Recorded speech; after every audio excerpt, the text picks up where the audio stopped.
श्रीराम नेनपणे झाले ते होऊन गेले, जाणतेपणे वर्तले पाहिजे नेमस्त, जाणत्याची संगती धरावी, जाणत्याची सेवा करावी, जाणत्याची सद्बुद्धी घ्यावी हळूहळू. ठीक आहे. दशक आहे 18वा समास दुसरा. समासाचं नाव आहे गुरु सर्वज्ञ संघ गुरु. सर्वज्ञ संघ.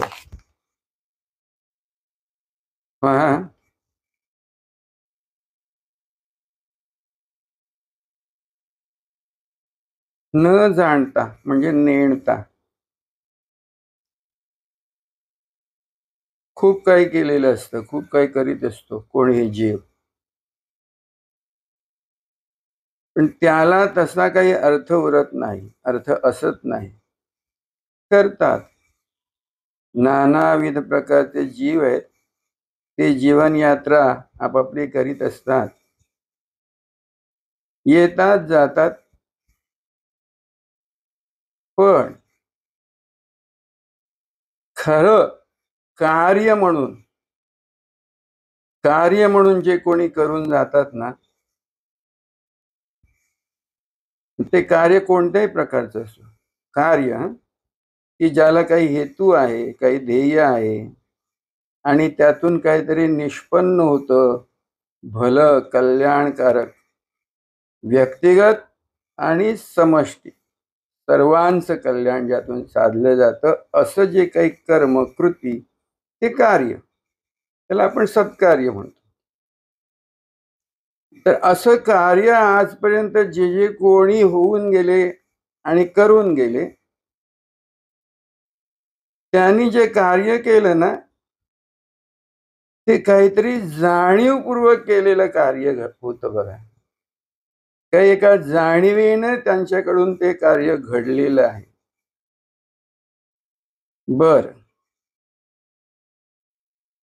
हे कार्य कोणी कोणी कार्य करता असेल, तो जे करतो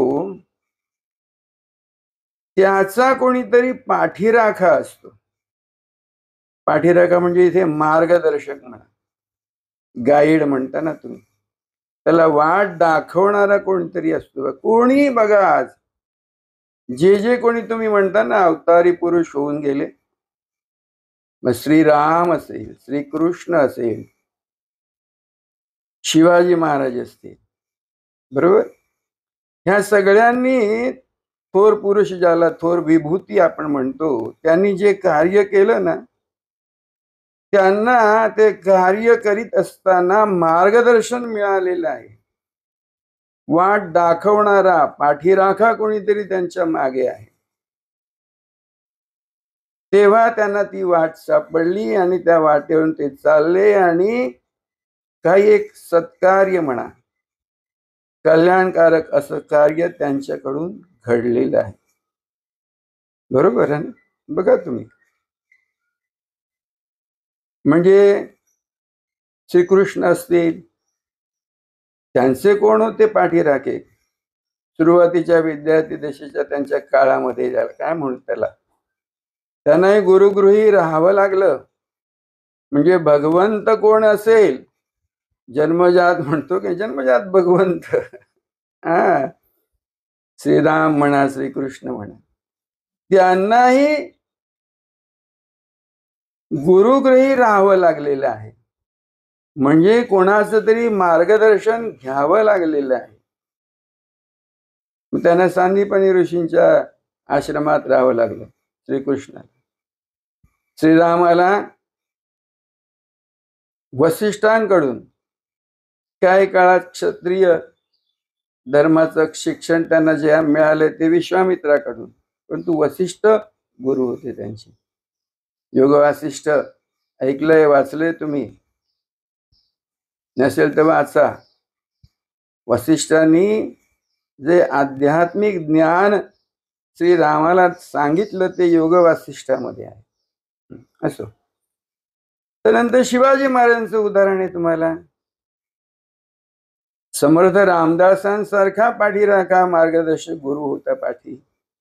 वेळोवेळी सूचना युक्ती त्यांना सांगणारा, मार्गदर्शन करणारा. यातून तुम्हाला काय समजून येईल की जे जे कार्य करून गेले कोणी थोर, त्यांच्या मागे त्यांना पाठबळ जे होतं ते कोणातरी जाणकाराचं होतं, सुज्ञाचं होतं, सुजाणसा सर्वज्ञ म्हणून जो कोणी, त्याचं मार्गदर्शन त्यांना प्राप्त झालं. आणि तुम्ही आजच्या काळातही बघा, आजच्या वर्तमान काळात बघा, तुमच्या अवतीभोवती अशी कितीतरी उदाहरण तुम्हाला दिसतात.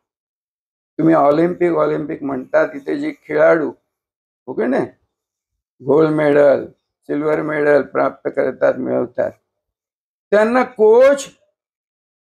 कोचिंग घ्यावं लागतं. तिथे गाईड असतो, तिथे मार्गदर्शक असतो. अगदी फ्रॅक्शन ऑफ सेकंदने एखादा पुढे जातो, एखादा मागे राहतो, हो की नाही, धावण्यात असेल कुठे असेल. तर तिथे जे त्यांना ती पारंगतता, निष्णात असा तो खेळाडू म्हणा कोणी होतो, त्याचं कारण काय की त्याचा कोणीतरी तिथे गुरु आहे, खाचखळगे दाखवणारा, युक्ती शिकवणारा. इथे तुमच्या लक्षात येईल की तुम्हाला सुद्धा गुरुबिना काऊन बतावे वाट, हे लक्षात ठेवलंच पाहिजे.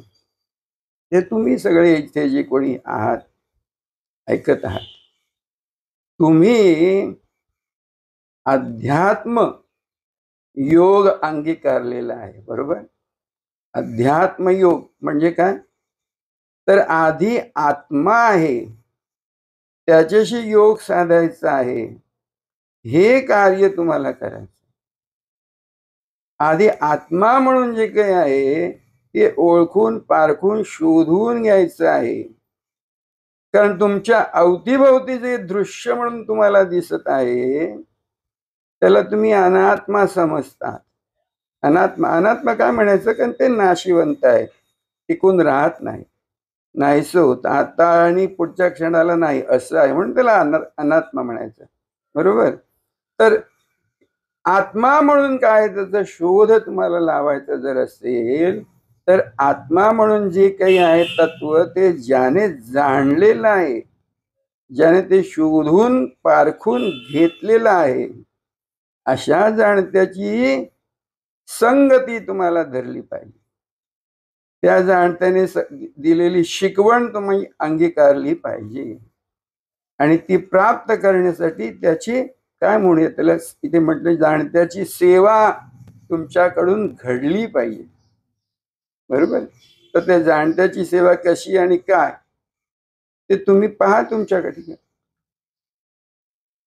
इथे जाणता कोणी आहे त्याची काय पादसेवन भक्ती म्हणजे अक्षरशः काय त्याचे चरण सेवा करायची असं नाहीये.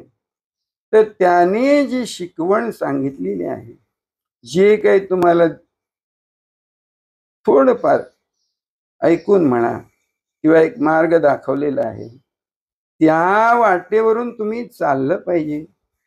आणि तिथे कोणती कसर बाकी ठेवायची नाही.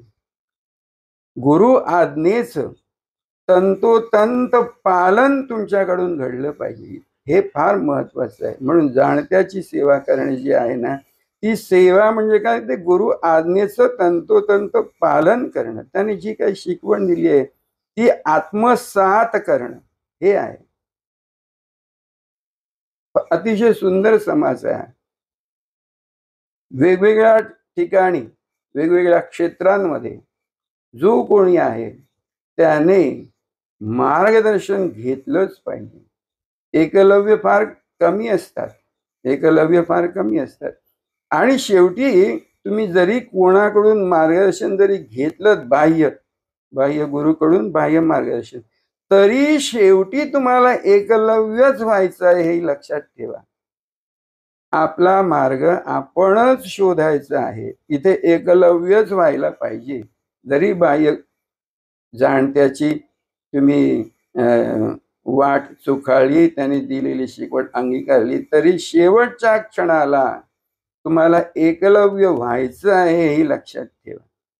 कारण ह्या समाजाच्या शेवटी ती मेख समर्थाने सांगून ठेवलेली. कितीही तुम्ही बाहेरून मार्गदर्शन घेतलं तरी हा जो खरा जाणता जो आहे, खरा जाणता, आमचे महाराज अगदी फार सुंदर सांगतात की तो खरा जाणता जो आहे ना, तो तुमच्या ठिकाणी बघा, तुम्हाला आपण आहे अशी जाणीव आहे ना प्रत्येकाला. जीवजंतू कोणालाही आपण आहोत अशी जाणीव असते. ही जाणीव आहे, हे ज्याला कळतं ना, आपल्याला ही अमुक अमुक जाणीव आहे, आपल्याला हे कळते पण आहे, हे ज्याला कळतं तो त्या जाणीवेचा जाणता आहे. जाणीवेचा जाणता आहे तो मागे आहे, मुळाशी आहे. तेव्हा हे अवघं जे जाणपण आहे त्याचा जाणता कोणी वेगळा आहे, त्याला तुम्ही पाहिलं पाहिजे अक्षरशः, आणि पाहून त्याच्या संगतीत राहिलं पाहिजे. जाणीवेच्या जाणत्याला पहा आणि त्याच्या संगतीत राहा. म्हणून तिथे अंतरात्मा, शेवटच्या काही ओळ बघा, अंतरात्मा जो आहे त्याच्याकडे तुमचं लक्ष गेलं पाहिजे आणि अंतरात्म्याच्या संगतीमध्ये राहण्याची ती कला तुम्हाला प्राप्त करून घ्यायची आहे. म्हणून जाणीवेच्या जाणत्याच्या संगतीत राहायचं आहे. म्हणजे मुळाचं मूळ जे आहे त्याला सद्गुरू म्हणायचं. तर तो सद्गुरू तुमच्या ठाई आहे, त्याला शोधा, त्याच्या संगतीत राहा. त्याला म्हणायचं अध्यात्मज्ञान. ते आहे अध्यात्मज्ञान.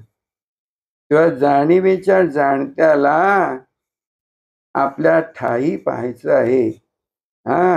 त्याची नित्य सेवा करायची आहे. त्याला पाहिलं, त्याच्या संगतीत राहिलं की ती सेवा घडते आपल्या. मग वेगळी काही पूजा विधी नाही, वेगळं काही नाही.